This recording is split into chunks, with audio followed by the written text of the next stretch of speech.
Olá, estamos de volta aqui com o nosso Jornal do Continente e a partir de agora você acompanha o Voto na Record News Sabatina 2018. Ontem nós recebemos aqui no estúdio do Jornal do Continente o candidato do PT, Décio Lima, e hoje, de acordo com o sorteio que já foi realizado junto às coordenações de campanha e à direção da emissora, o nosso entrevistado é o candidato Leonel Camazão, do PSOL, o Partido Socialismo e Liberdade. Obrigado, candidato, pela sua participação. Lembrando também, nós temos aqui a presença dos nossos jornalistas da Record News e do Grupo RIC, Maria Odete Ouzen, apresentadora do Educação e Cidadania da Record News, e também o colunista do Jornal Notícias do Dia, Fábio Gadotti. Obrigado mais uma vez. Obrigado. Vamos começar então, a partir de agora, são 30 minutos de entrevista com o candidato Leonel Camazão. Começando então a partir de agora.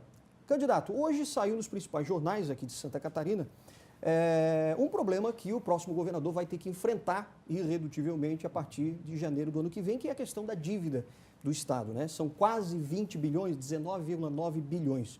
O que o senhor pretende fazer para tentar estancar essa dívida? Ou como que o senhor pretende renegociar, por exemplo, até para poder viabilizar, né, o próximo governo?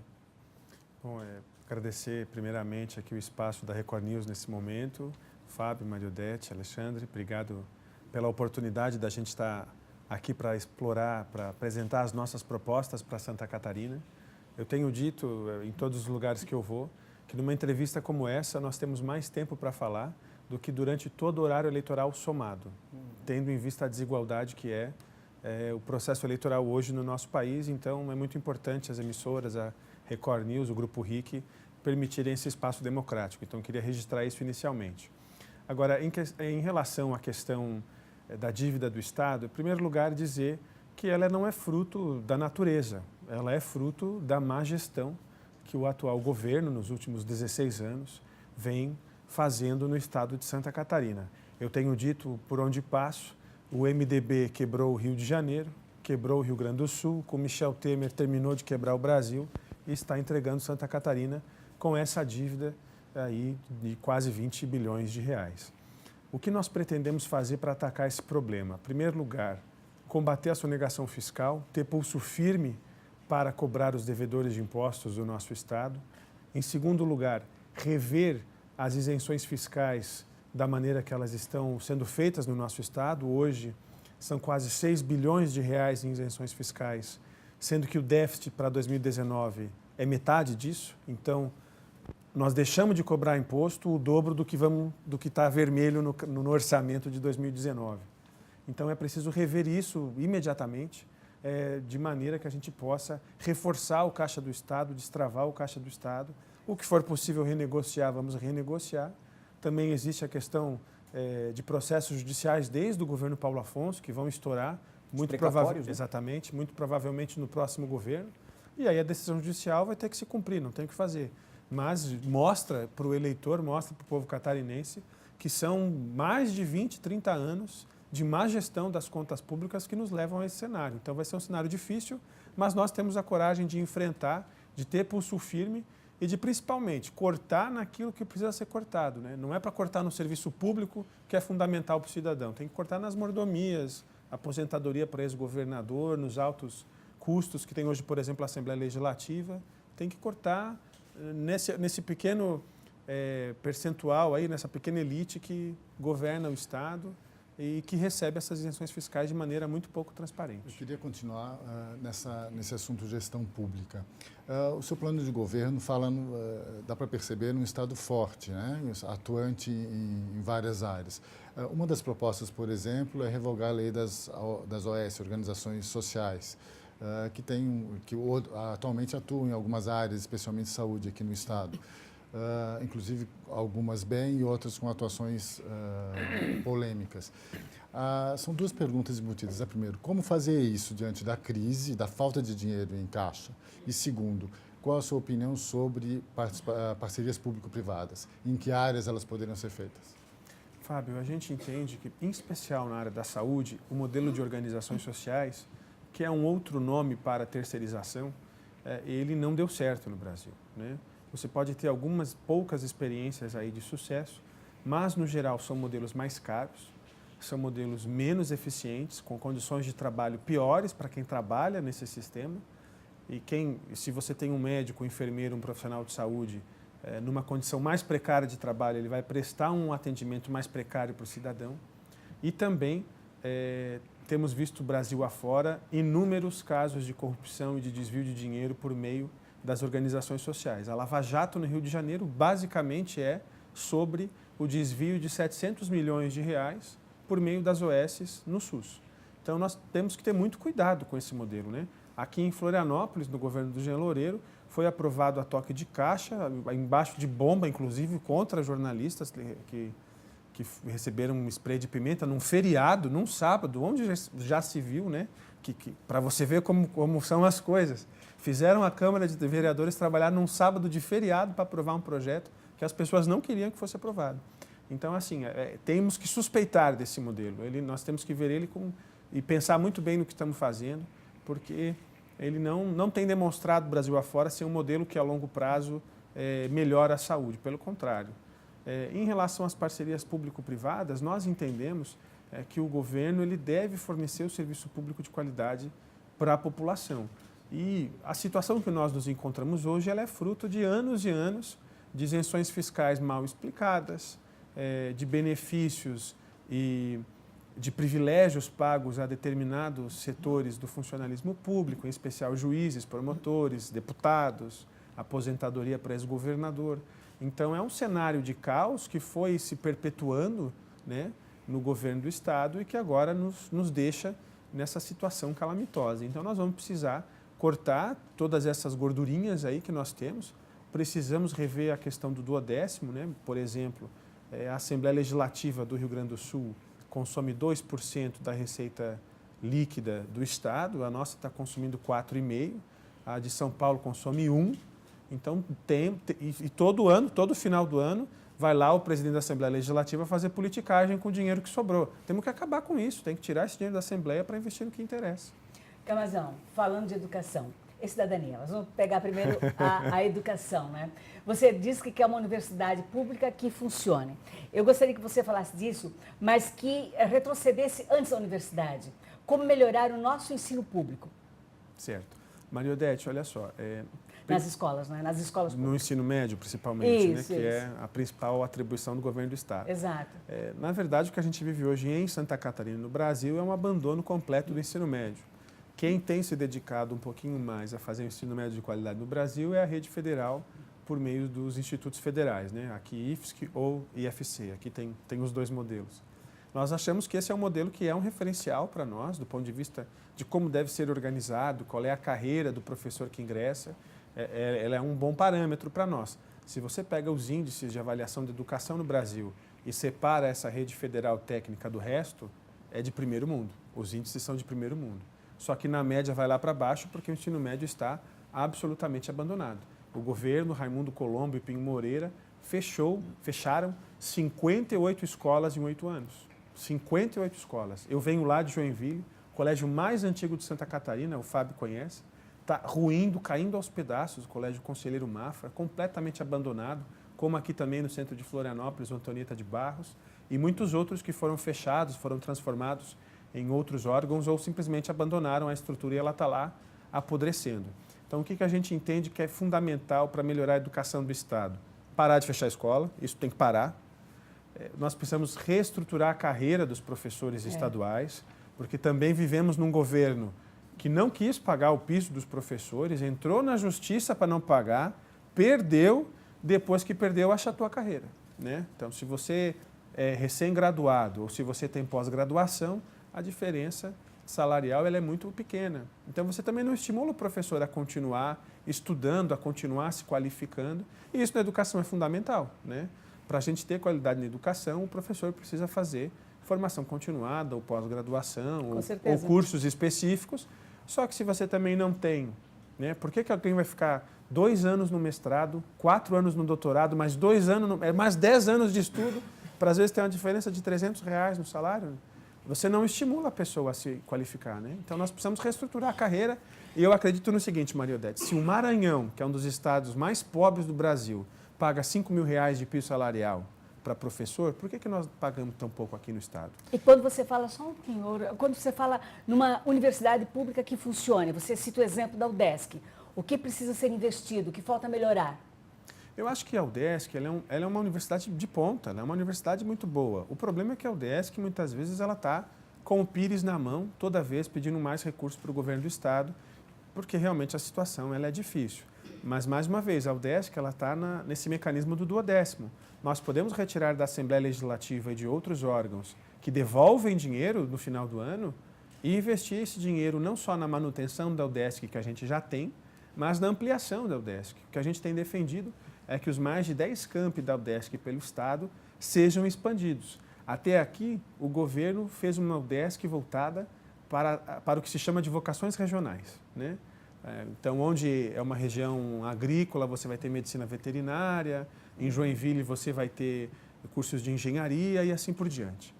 Mas, independente da vocação econômica regional, em todas as regiões nós precisamos formar professores, nós precisamos formar profissionais de saúde, nós precisamos dar oportunidade para que pessoas que querem trabalhar com as artes, com a cultura, também tenham onde fazer um curso superior. Então, é isso que a gente quer para a UDESC. Que a UDESC que nós temos em Florianópolis, que é um pouco mais diversa do ponto de vista dos cursos que oferece, ela também consiga diversificar no interior do Estado. E isso é uma medida efetiva de descentralização de verdade, não é descentralização de cargo comissionado. Porque depois de 16 anos desse modelo de descentralização do governo do PSD e do PMDB, as pessoas continuam migrando do interior para o litoral, que era o principal, né, a principal promessa da descentralização do Luiz Henrique. Não aconteceu, né? Então, as pessoas continuam migrando. Quem mora no campo não consegue fazer sucessor no seu negócio, na sua pequena propriedade, porque as pessoas não têm essa oportunidade de estudar e de se capacitar no interior do Estado a contento, né? Ou, quando tem o curso, ele é privado ou do sistema CAF, a pessoa não pode pagar. A gente falou aqui de dois problemas relacionados ao funcionalismo que são graves, gritantes, que é a qualificação e salários em setores estratégicos.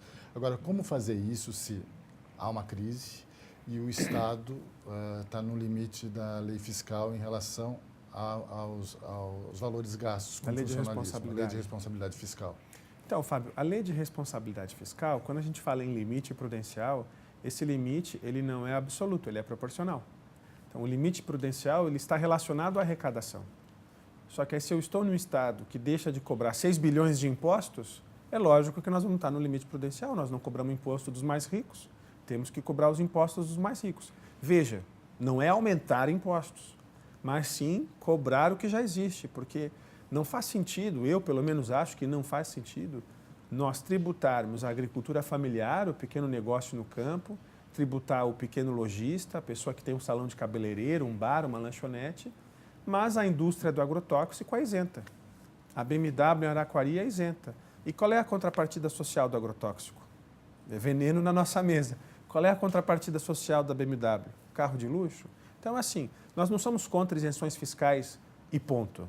Nós acreditamos que é preciso abrir a caixa preta das isenções fiscais, saber quem recebe, por que recebe, qual é a contrapartida social e cortar o que foi indevido.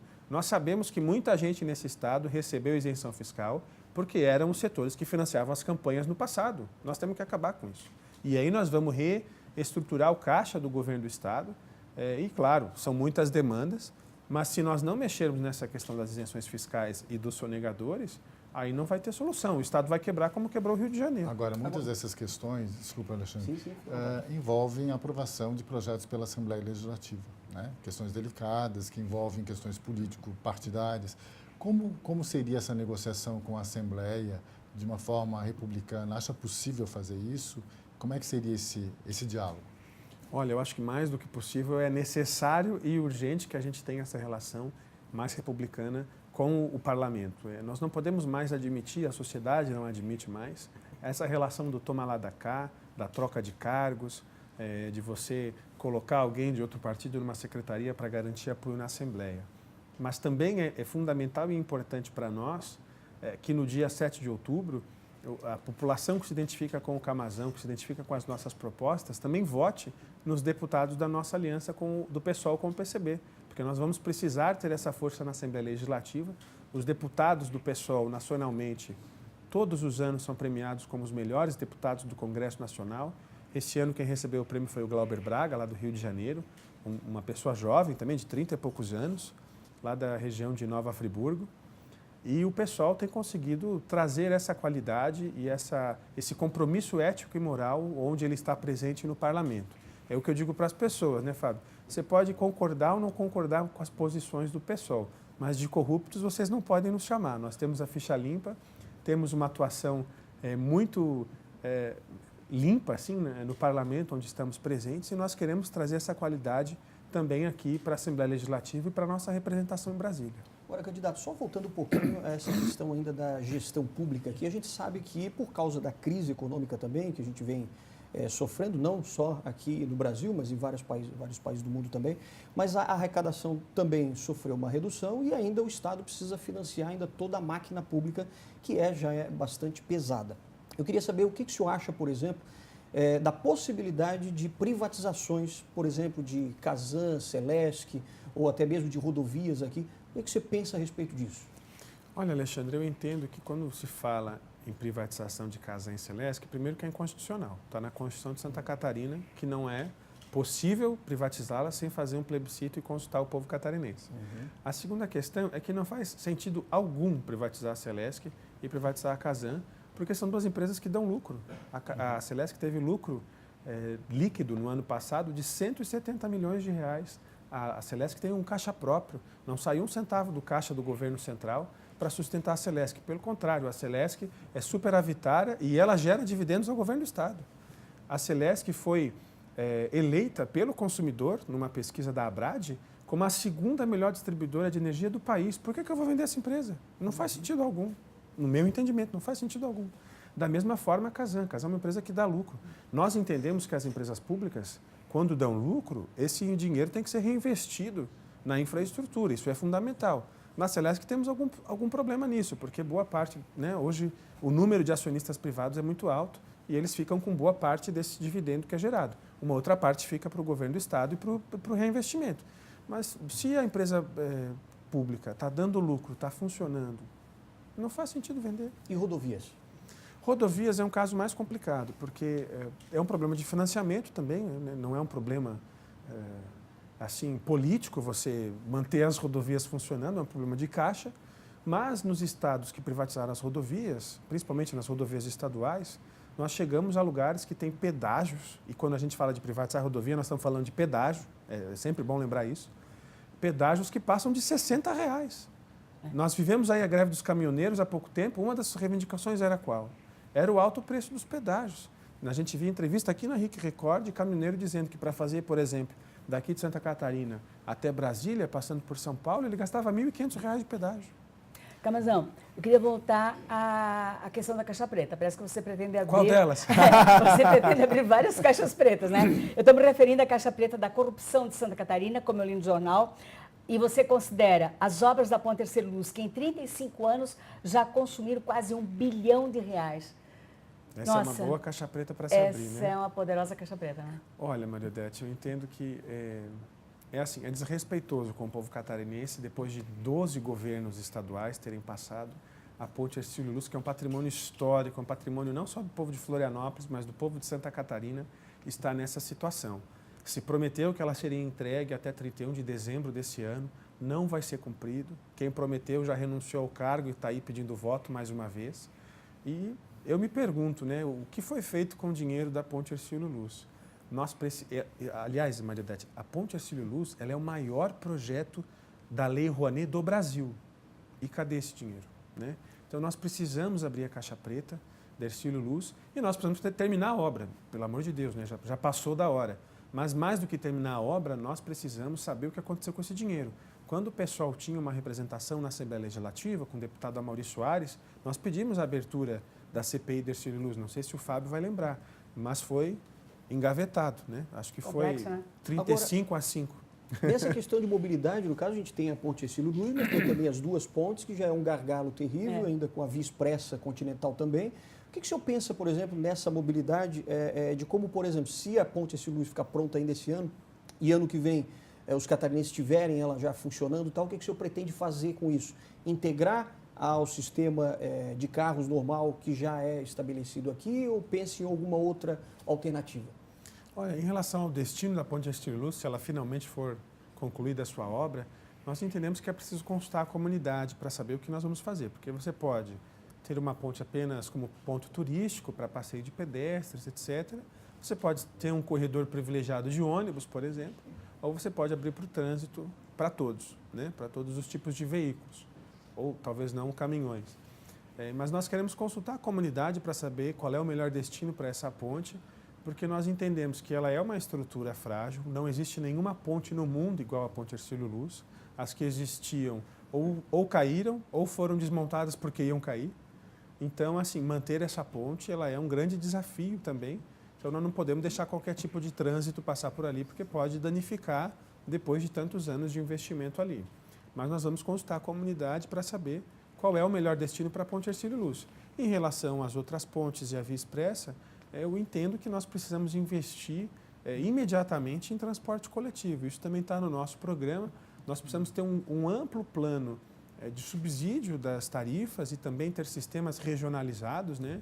Não faz sentido que a pessoa que está em São José pegue um ônibus e não tenha integração com Florianópolis. Nós estamos numa micro-região que depende desse sistema de ônibus, mas essa também é mais uma caixa preta que precisa ser aberta, né? Do monopólio do transporte coletivo, da licitação que foi feita a toque de caixa.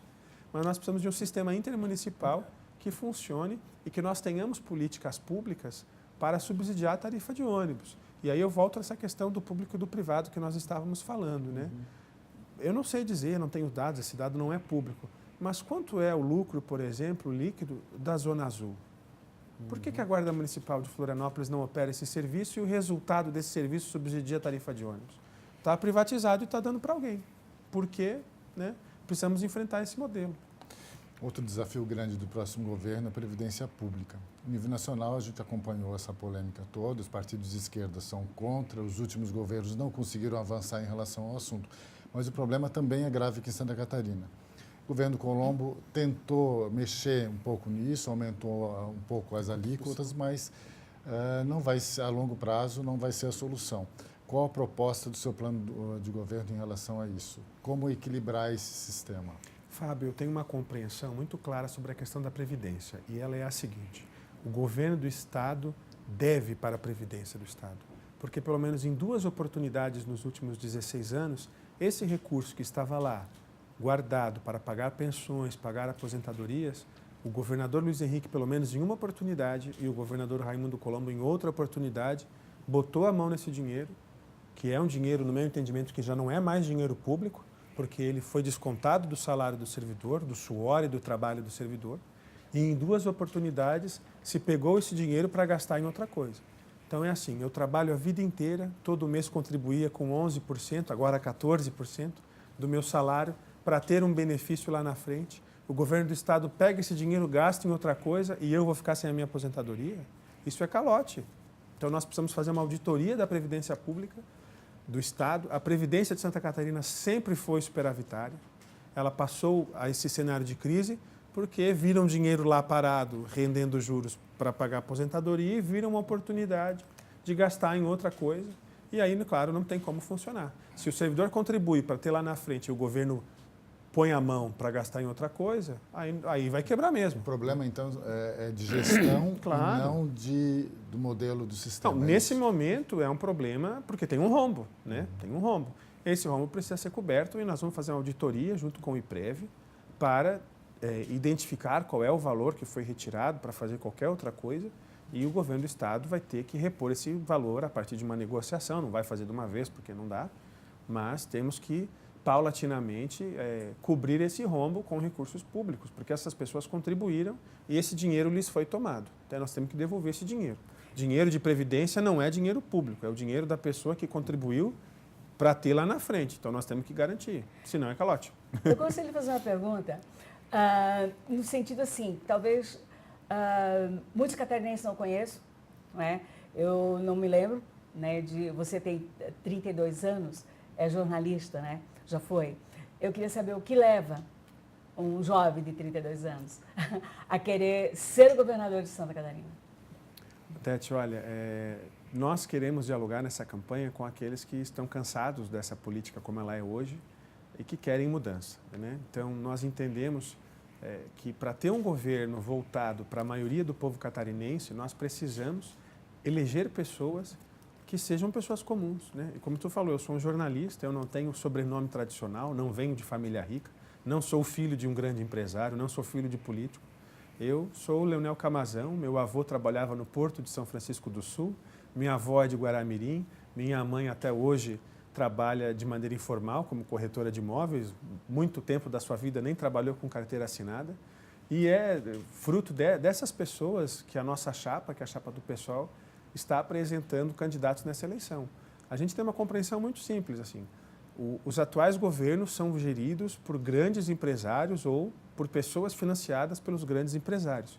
Então, o governo vai estar voltado para os interesses dessas pessoas. Então, nós queremos um governo de cidadãos comuns, queremos um governo cidadão, para que o governo atenda às necessidades da grande maioria do povo catarinense. E aí, desculpa, Alexandre, mas me perguntaram esses dias sobre isso, e eu vou repetir aqui. Não existe governo para todos. Para governar para a maioria das pessoas, nós precisamos combater interesses. Não tem como agradar todo mundo, mas nós queremos fazer um governo para 99% e não para 1%. É isso que nos motiva e é com esse ideal que a gente caminha nessa candidatura ao governo do Estado. Então, falando agora um pouco para as pessoas, de modo geral, e para a maioria, então, que é o assunto saúde, eu acho que é um tema que a gente precisa entrar agora também, né? Hospitais extremamente lotados, a gente sempre vê no noticiário, nós mesmos aqui como jornalistas, a gente noticia bastante, hospitais lotados, macas no meio do corredor, atendimento, por exemplo, na emergência também é bastante complicado, as pessoas esperam demais. O que você acha, qual é o problema que está acontecendo hoje na saúde e como resolver isso? O problema do SUS, em geral, ele é um problema de financiamento, né? O SUS ele tem um subfinanciamento desde a sua fundação. Então, por exemplo, as prefeituras são obrigadas a investir um percentual na saúde, o governo do estado é obrigado a investir um percentual, mas o governo federal lava as mãos, não é obrigado a investir nada. Então, primeiro, é preciso construir politicamente, em termos de regulação, de legislação, que o governo federal tenha um percentual de participação no SUS, porque o SUS ele é um sistema gerido por todos os entes, não é só a prefeitura, não é só o governo do estado, não é só o governo federal, é todos juntos. Tanto é que temos desigualdades. Temos aqui em Florianópolis, que é gerido pela prefeitura, um sistema SUS que faz a atenção básica bastante razoável, ele é muito interessante. Agora, você chega nos hospitais, que é a parte de mais média e alta complexidade, você tem dificuldades. Você tem dificuldades, por exemplo, eu que sou míope, tenho dificuldade de encontrar oftalmologista no SUS, né? Então, mas não só isso, cardiologista, outras especialidades. Agora, tem coisas que só o SUS faz porque a iniciativa privada não quer fazer, porque não dá lucro. Vai procurar um tratamento de HIV, por exemplo, não tem, né? Ou determinados tipos de câncer. Não tem e não querem ter, porque não dá lucro. Então, nós precisamos ter um modelo de saúde que considere todos os níveis de complexidade e precisamos ter mais investimento na saúde. E, para isso, precisamos cobrar do governo federal a sua parte, né, nessa responsabilidade, mas aqui no governo do estado precisamos trabalhar muito bem na questão da saúde, porque realmente ela também está endividada e com esse modelo de organizações sociais vai ficar mais endividada ainda. Precisamos revê-lo para melhorar a qualidade do atendimento para a população catarinense. Uma última pergunta agora. Acho que dá tempo ainda de falar um pouco sobre segurança pública. Bem rapidamente. Vou ser sintético. Isso. Qual seria a prioridade em relação à segurança pública e também um problema muito grave ultimamente, combate ao crime organizado? Fábio, depois disso, um minutinho para as suas considerações. Tá. Eu entendo que a questão da segurança pública é importante a gente ter investimento na área de repressão, que é a polícia militar, mas o mais fundamental é investir em inteligência. Tem candidatos por aí que falam grosso e batem na mesa dizendo que vão resolver a segurança pública, mas estão há 16 anos no governo e não resolveram até agora. Segurança pública é um problema de médio e longo prazo. Se você não tem uma educação de qualidade, acesso à saúde, assistência social, se você não tem um processo de socialização do indivíduo, quem dirá de ressocialização? Então, nós precisamos investir em inteligência, precisamos fazer concurso público em especial para a Polícia Civil, mas também para a militar. Santa Catarina deixou de fazer 10 mil laudos periciais para solucionar crimes, e isso está relacionado com o crime organizado. Se nós não temos efetivo para fazer a perícia, como é que a gente vai enfrentar o crime organizado? Por enquanto, a gente está só na repressão. Então, precisa investir em inteligência, em capacitação, tecnologia, para não só reprimir o crime, mas também desvendar os crimes. Candidato, um minuto, então, para as suas considerações finais. Olha, primeiro eu quero agradecer a RIC Record, a Record News pelo espaço de estar aqui falando do nosso programa de governo para Santa Catarina. Para nós é uma alegria muito grande poder apresentar as nossas propostas e fazer com que você conheça o Camazão, conheça o pessoal, conheça o nosso programa. Nós queremos transformar Santa Catarina, queremos inverter as prioridades e queremos mudar a política. É por isso que estamos aqui para fazer uma política com ideais e não com o bolso, para conversar com toda a população catarinense e construir um novo processo, um novo momento da história de Santa Catarina que atenda a grande maioria do nosso povo. Por isso, a gente pede no dia 7 de outubro o voto no 50 para governador, para presidente, o voto em 2 professores para o Senado Federal, o professor Pedro Cabral, aqui de Florianópolis, e o professor Antônio, lá de Chapecó, e também em toda a nossa chapa de deputados federais e estaduais, para que a gente possa mudar a política e mudar Santa Catarina. Ok. Candidato Leonel Camazão, do PSOL, agradecemos muito a sua participação aqui na nossa Sabatina News. Agradeço. Agradecendo mais uma vez Maria Odete Ozen, do Obrigada, Educação e boa noite. Cidadania, da Record News. Fábio Gadotti, do nosso colunista aqui do Notícias do Dia. Obrigado também. Obrigado, boa noite. A você que nos acompanhou até agora, muito obrigado. Segunda-feira, continuamos aqui com a Sabatina News no Jornal do Continente e, claro, com as notícias de todo o nosso estado. Ótimo fim de semana e até segunda-feira.